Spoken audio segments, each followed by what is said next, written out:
एक सज्जन पुरुष रहते थे तो उनके घर के सामने एक स्वर्णकार का मकान था। वो अपने मकान में ही दुकान रखे हुए था स्वर्णकार की, तो उसका बहुत बेईमानी का स्वरूप था। और वो उनके पास जब रात्रि में गश्त देते आते तो दो सरकारी कर्मचारी उन्हीं के पास बैठते, खाते पीते, रात में वहीं शयन करते। अब उनको धीरे धीरे मित्रता हो गई, राज कर्मचारियों को पूरा पता चला कौन से बॉक्स में कहाँ क्या रहता है कैसे। अब उनका मन खराब हुआ राज कर्मचारियों का कि अगर इसकी हत्या कर दी जाए तो इसका इतना धन, तो उन्होंने ऐसा कर दिया। और वो बॉक्स लेकर निकल रहे थे कि वो अच्छा आदमी जो सामने रहता था मकान में, उसने देखा, उनका इसका मतलब है तुम कुछ गड़बड़ करके आ रहे हो। तो उनका देखो, हम तुम्हें बॉक्स में जितना है इसका आधा दे देंगे, चुपचाप अपने घर वापस चले जाओ, हम लोग भी चुप चले जाएंगे, फिर सुबह आके हम सब बना लेंगे। तो उसने कहा ऐसा नहीं होने देंगे, हम हल्ला मचाते हैं। उसने हल्ला मचा दिया। और राजकीय कर्मचारी, उनको गणित सब पक्की होती है, और जो ही हल्ला मचाए सो ही उन्होंने पकड़ लिया उसको और बॉस को उसके नजदीक रख दिया और कहा हमें पता है तू मार के आ रहा है और बचने के लिए नाटक कर रहा है। तो अब पूरी समाज में ये बात फैला दी कि इसने स्वर्णकार को मारा और ये बॉक्स ले जा रहा था, हमने पकड़ा इसलिए इसने हल्ला मचा दिया। पूरा केस उल्टा हो गया और सबको 100% समझ में आया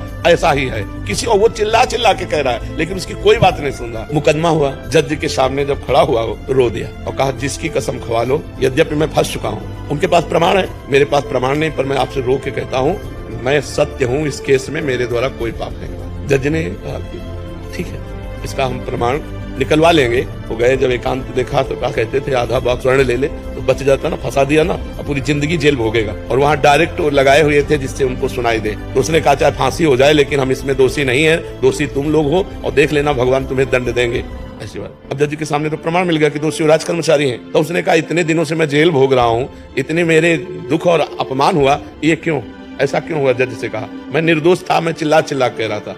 तो जज ने कहा सही बताओ, हम किसी और जन्म की बात नहीं पूछते, इस जन्म में कोई ऐसा पाप किया है जो गुप्त हो और बड़ा हो?